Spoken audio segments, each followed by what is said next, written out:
Здравствуйте. На телеканале «Новый век» программа «Вызов 112», в студии Эльвира Фазлиева. И сегодня мы покажем, как утром в поселке Васильево ограбили банк. Закрыт по техническим причинам до 4.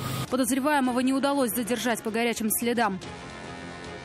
Расскажем, как мужчина несколько часов держал в напряжении весь дом. Снайперы там были, все сказали нам сейчас. С крыши, что ли? Да, с крыши уже. Его оттуда вытащили. Да. И зачем он бросал с 9-го этажа гантели и гири? А также старт слушания дела по покушению на убийство экс-директора Уникса в 1999 году. Ребят, не скажете, почему столько лет спустя решили показания дать? Несколько слов хотя бы. Это и не только. Прямо сейчас.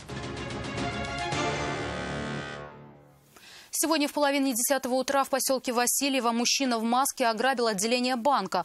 Он зашел внутрь, отстоял всю очередь, а когда подошел к кассе, стал требовать отдать всю наличность. Свои угрозы подкрепил пистолетом, который направил на сотрудницу банка. И та, всерьез опасаясь за свою жизнь, отдала все деньги.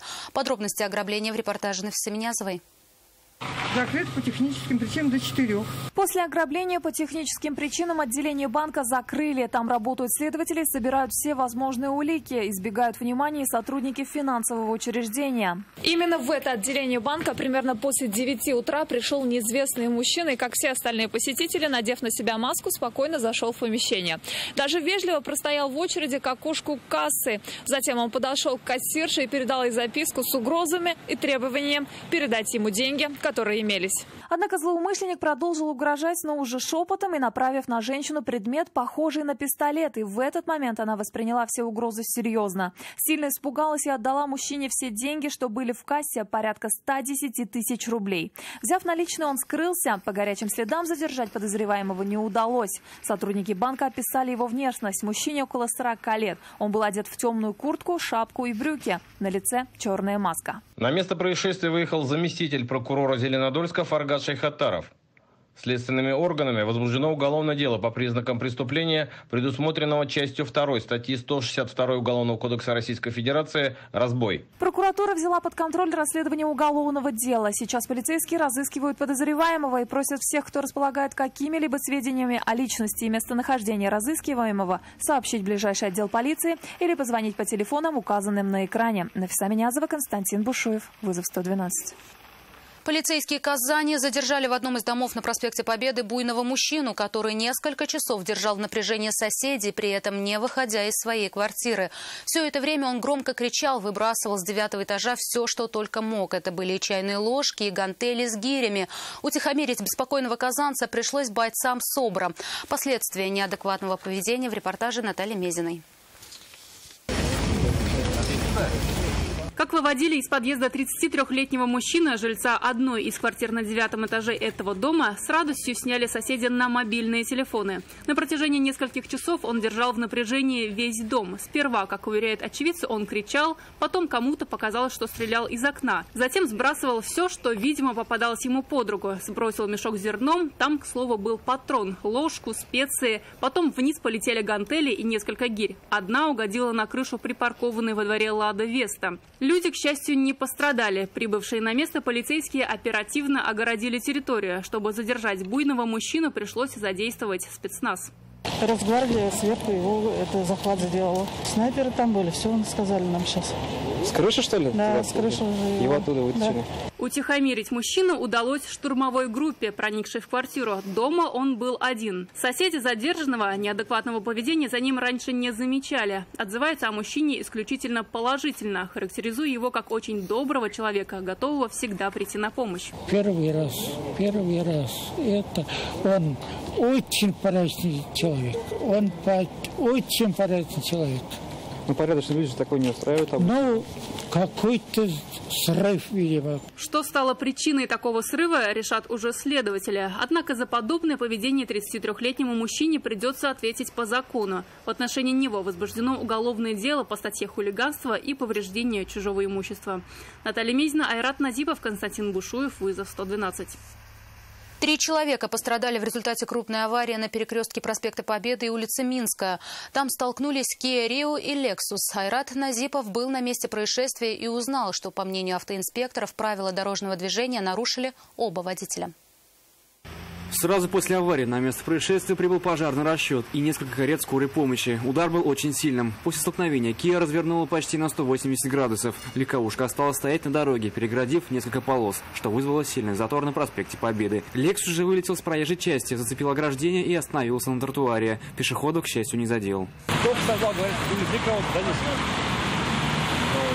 Кто-то пострадал, да. Сколько людей? Своей машины пострадал. Водитель Kia пострадал, да?